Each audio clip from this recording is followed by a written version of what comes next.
Hi, my name is Travis. Um, and this is the introduction to Future Fathers. This project is meant to give a perspective that I think might be helpful. And I don't want you to think that I have some answers that of any kind. I just wanted to share my experience in becoming a father.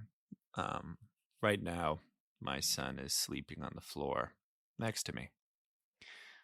Um, and I've been a father for a little over 2 weeks now. the Let's see. I've always wanted to be a dad since forever, since I was able to, like teenager, I guess, 12, 13, I don't know, around there. And it's always been something that warmed my heart. I think it's because I tend to take after my mom, who is very caring, and I thought of the idea of having children just an ultimate way to care for someone, some little people that will turn into, you know, bigger people. um, Excuse me, it's 8:44 p.m. and though me and Amanda are not very, super stressed by this whole thing so far, my schedule is, or my shift is the later one. I'll probably go to bed at around 5 a.m.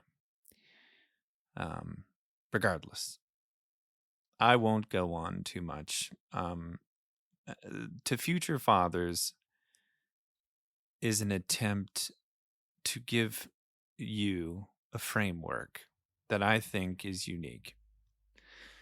Unique in that I think that most people deal in the meme of becoming a parent. A meme meaning a stereotype. They regurgitate the same things. Everyone told me and Amanda in all different types of ways that becoming a parent was going to be chaos. And in my life, I have thrived in chaos by using tools to conceptualize and normalize the chaotic things that I've been through in my life. So compartmentalize and make them make sense, make the dynamic components predictable or manageable. And I've been successful in those things throughout my life. And those things were usually attached to very stressful outcomes if I failed. In some cases, the failure of a system that may affect someone else's life. So when I thought about what everyone was saying, because I don't know anything, I'm no expert on fatherhood. Who am I? Like I'm just a guy on this planet, just like you, future fathers of this world. Someone who is in the position to take on the helm of fatherhood, whoever it is you are. You are not the one giving birth to the baby. You are the support entity. You are the person who is here to support the birth of the child and also support the fundamental upbringing of the child, and also the person who brought it into this world that is taxed with the physical requirements and all of the heavy things, the passing of the baby into this lovely life we have. So you're a support entity. And my qualifications to become a father are, I think, in a way, I think I have a cheat code, because I mentioned my mom. My mom is a very sacrificial person. She would put everyone before her forever into infinity.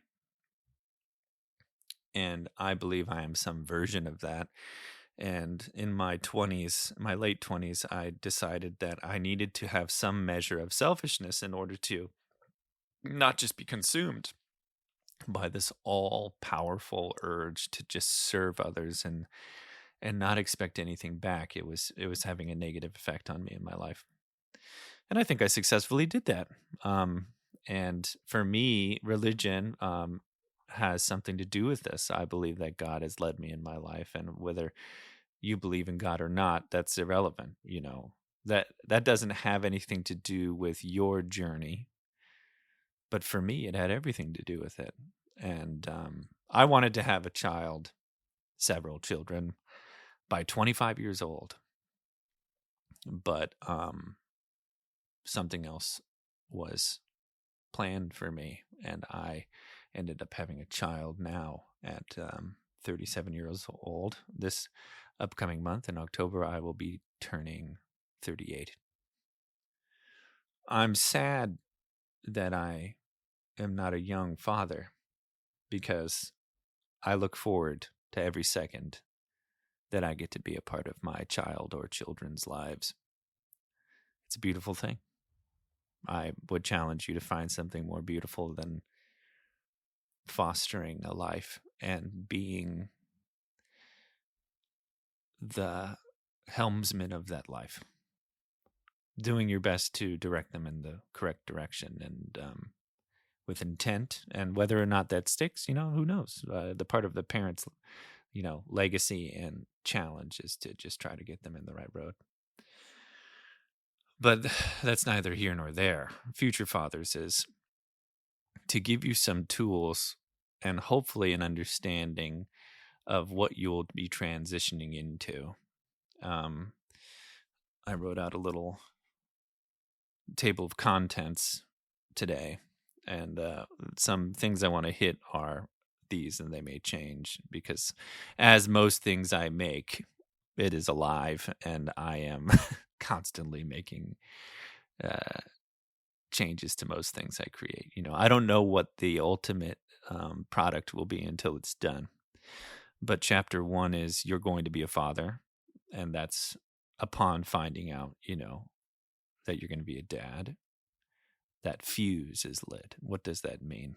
And that's the second chapter too. What fatherhood means conceptually, theoretically. What support to expect for yourself, which is nothing. The reality of this experience being not for you at all. And there will never be a time where the spotlight is on you and preparing for you for that. Uh, how to support the person that is holding and growing your child within them, what support looks like for them. Preparing for your own ego death, which is my favorite part and probably the most important part for both of you and your partner to consider. Postpartum Pro Support, how to be the best version of a dad, but also support to the person who just gave birth to your son or daughter. The breakdown of tasks and demystifying baby care. I think this is going to be a fun chapter as well as the next one, which will be schedule that worked for us. The schedule that me and Amanda currently are doing right now that enables both of us to get enough sleep, both of us to have one-on-one time with the child, and also take part in all the fun stuff, wiping diapers and feeding the baby and learning and being with the baby. So those are just some things that I want to talk to you about. And the first advice I would give, not that I'm in any position, just as a person who's in it currently and who will be in it the rest of my life until I'm dead, is be decisive for yourself. No one has the answers. And unfortunately, in this world, we have an infinite black hole of, named Google or ChatGPT that will pretend like they have the answers. But you have to know that this has happened so many times, and we've only gotten better and better. The only person you should listen to is doctors that you're involved in, and know that the tasks involved in being successful raising a child so far that I'm aware of are that they need to eat, they need to sleep, and when they poop and pee themselves, they like to be clean.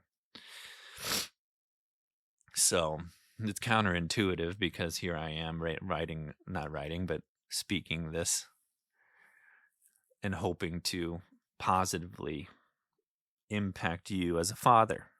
This isn't for mothers. There's plenty of content for mothers.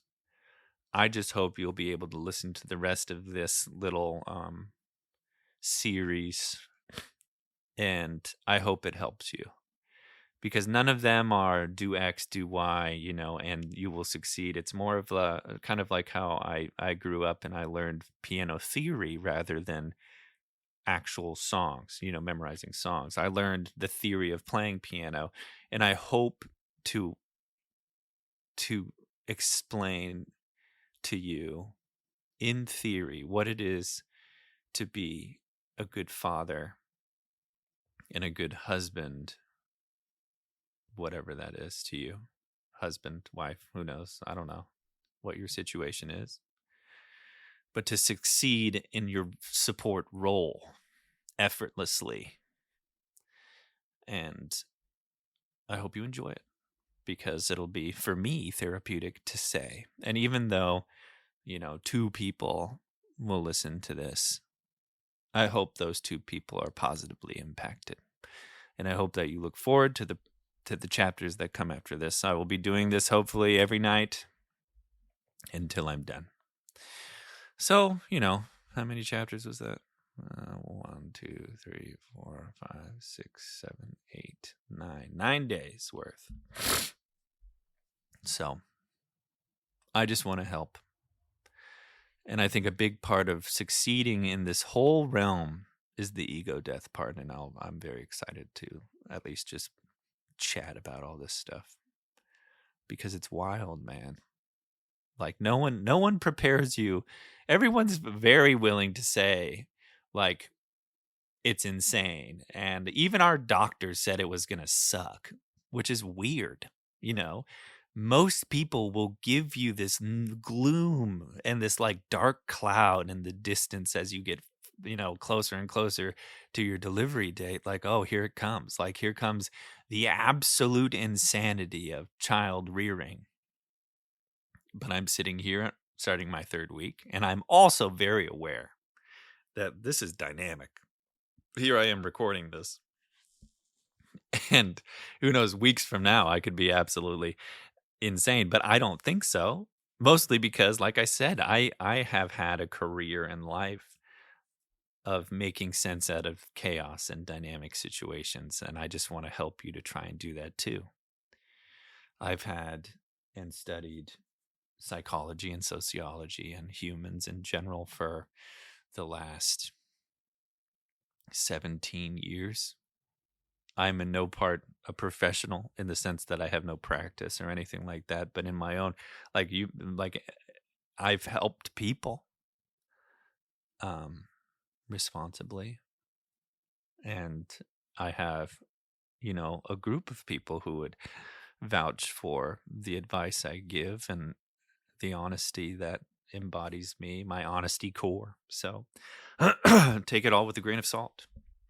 You may listen to this and be like, wow, what a crucial narcissist. He thinks he's figured out babies, and that is not what I'm saying. I hope to help some batch of fathers to understand what to expect so that you can succeed and feel calm and be present in your new fatherhood. To sit with your baby and not feel anxiety or dread or darkness, but to sit and look into your baby's face and feel ownership and pride and also control. Because control gives us calm. Knowing what the answers are, knowing what the paths are, and how delightfully black and white they are. There are only a few rare cases where it may be dynamic to the point where um, you will be stricken with anxiety again. But usually in those cases, you'll just go to the doctor. Um, so that's it, I guess. Thank you for listening. I hope that you listen to the upcoming modules. Um, and welcome to fatherhood.